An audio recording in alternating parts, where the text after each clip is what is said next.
Only two ways to solve inflation, supply and demand. And the Federal Reserve can't really do so much about adding more products on shelves and producing more goods so that the prices come down. So all they can really do is crush demand. As you know, Americans have been dealing with an inordinate share of trouble the past few years, from COVID to extreme weather, and now, of course, the biggie, roaring inflation. It's been a long time, but we have been here before. We have found ways out. Tonight, economist Michael Lee is going to help us understand how to find the path back to prosperity. Michael, thanks for joining us. Thank you so much for having me. I guess we should set the parameters here. Patience is going to be a virtue, right? I mean, this is a difficult situation for a lot of Americans, and it's going back almost 4 months ago when the CEO of Costco said a lot of people are choosing between filling up their gas tank, buying groceries, and paying their rent.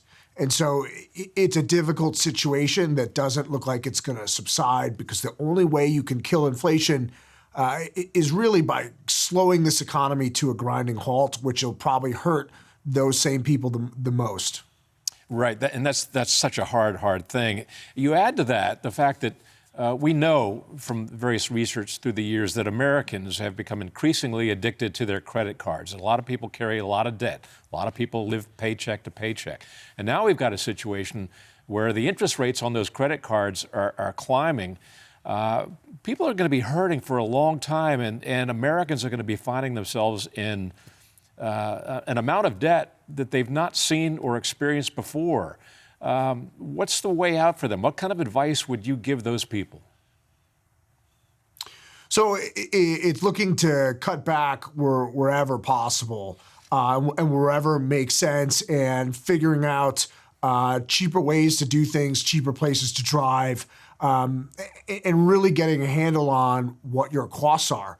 I'm certainly not on the lower end of the spectrum. I don't, my income is not as high as I'd like it to be, which I think is safe to say for the majority of Americans, no matter how much you make. But my family, we grocery shop at Walmart. That was one way we could save money, because it seemed like the grocery shopping there versus a Whole Foods or a Publix or some other supermarket chain, which we didn't think about much pre-pandemic. Now it's wherever we can cut costs, making a lot more food, trying to cut costs in whatever way possible, reviewing every single bill up and down. Do I need this? Do I need that?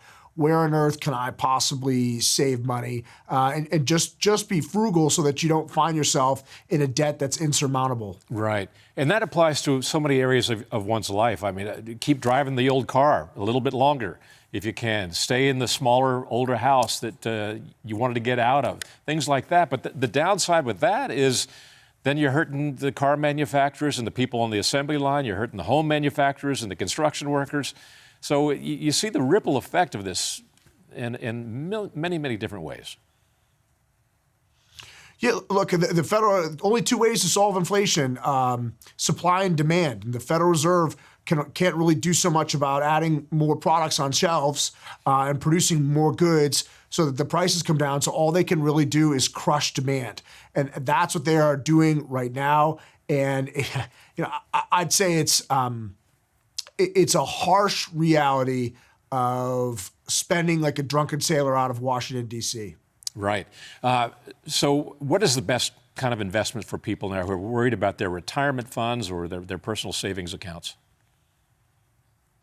So if you're in a savings account, if you're sitting in cash and you do have a brokerage account, U.S. Treasury bonds, 1 and 2 years are paying over 4%, which are yields not seen. I think we briefly saw them in 2010. Not on the front end of the curve, but we haven't seen short-term interest rates this high since 2007 and 2008. It's a great place to park some cash right now. For people that are already invested in the market, I have my clients, I've been adding cash to the portfolio. You never want to be entirely out of the market. You never want to be 100% in the market, but I own cash, staples, utilities, energy, those sorts of defensive sectors. Plus, I've started buying some 30-year U.S. Treasury in the form of an ETF, the TLT, because typically when you go into a recession, the long-dated Treasuries, the 30-year securities, have a perfect -1 correlation with the stock market. So in 2008, the S&P 500 was down 35%. The TLT, I believe, was up 34%. So in these times of crisis, those rallying could protect your portfolio. But that TLT has not, anybody that looks at the chart on that has not performed that well this year. So I would say be careful. At a certain point, that's going to turn hard when the economy and the market turns hard. So if you're in a lot of tech stocks, I would say on these powerful days, you don't need to sell them all out, but I'd be taking pieces off the table if you do not have a very long time horizon. And we've only got about 10 seconds left here. And those Treasury yields, which you talked about, 4%, that's going to be going up to end on a positive note, correct? Yeah, so I would say into early next year, the 2-year Treasury typically leads the Federal Reserve. That's what I look at for where the Federal Reserve is going. So you could probably buy those at 4.25% right now. Maybe in a couple months you could buy them at 4.5 or 4.75. Michael Lee Strategy. Appreciate your advice, sir. Thanks very much.